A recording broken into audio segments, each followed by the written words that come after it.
सुनेत्रा पवारांकडून शरद पवार यांची भेट घेण्याचा प्रयत्न झाला होता आणि तो देखील शपथ घेण्यापूर्वी झालेला होता, अशी एक आता अपडेट ही समोर येते। पण ही भेट झाली नाही अशी माहिती देखील समोर आलेली आहे।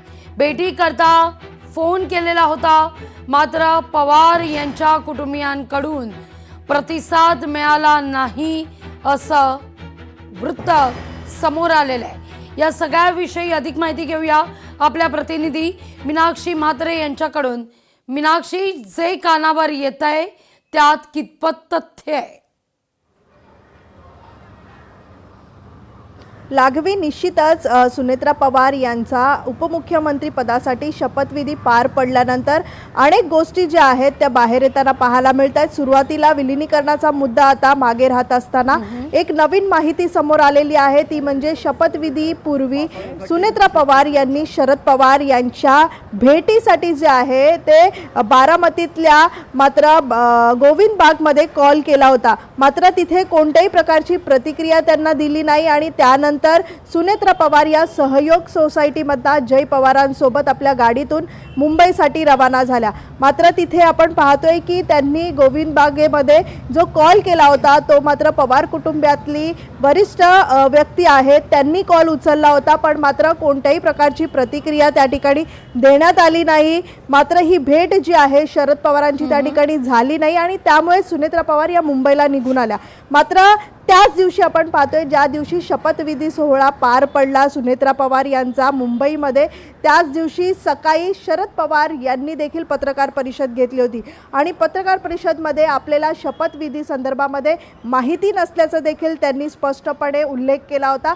पण मात्र शपथविधी होणार असल्याची माहिती ही शरद पवार आणि त्यांच्या संपूर्ण कुटुंबियांना माहिती असल्याचंच आता हे स्पष्ट होत आहे। मग मात्र विलीनीकरणाचा मुद्दा असेल किंवा मग शपथविधीचा हा मुद्दा असेल, एकूणच शरद पवारांना या सगळ्या गोष्टी माहिती होत्या तरी सुद्धा त्या ठिकाणी हा मुद्दा त्यांनी उपस्थित केला की आपल्याला याबाबतची माहिती नाहीये। मात्र सुनेत्रा पवारांच्या शपथविधीनंतर आता एकीकडे आपण पाहतोय की शरद पवारांच्या कुटुंबियांना विश्वासात घेतलं नसल्याच्या देखील ज्या प्रतिक्रिया आहेत त्या शरद पवारांच्या एकूणच पक्षाच्या अनेक नेत्यांनी देखील दिल्या होत्या। पण मात्र सध्याची जी माहिती मिळते ती म्हणजे सुनेत्रा पवार यांनी निश्चितच शपथविधीपूर्वी शरद पवारांना भेटण्यासाठी त्यांच्या गोविंद बाग बंगल्यावरती फोन कॉल देखील केला होता आणि ही भेट का झाली नाही तर त्या ठिकाणी कोणत्याही प्रकारचा प्रतिसाद त्यांना दिला नव्हता आणि त्यामुळेच सुनेत्रा वहिनी ज्या आहेत त्या जय पवारांसोबत मुंबईत आल्या आणि त्यानंतर 31 जानेवारीला। मीनाक्षी, आपण आजवर पवारांचं राजकारण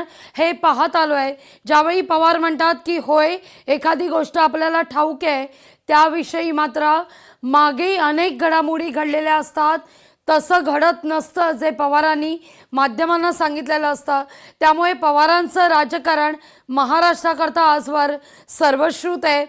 1+1=2 असं कधीच पवारांचं राजकारण राहिलेलं नाहीये। त्यामुळे अर्थातच या सगळ्या संदर्भात जी बातमी समोर येते त्यावर पुन्हा एकदा आता एक पॉवरफुल खेळी काही राष्ट्रवादीकडून खेळली जाते का अशी चर्चा होताना दिसते।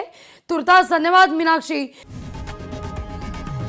लोकशाही मराठी ऐका, पहा, जागरूक रहा।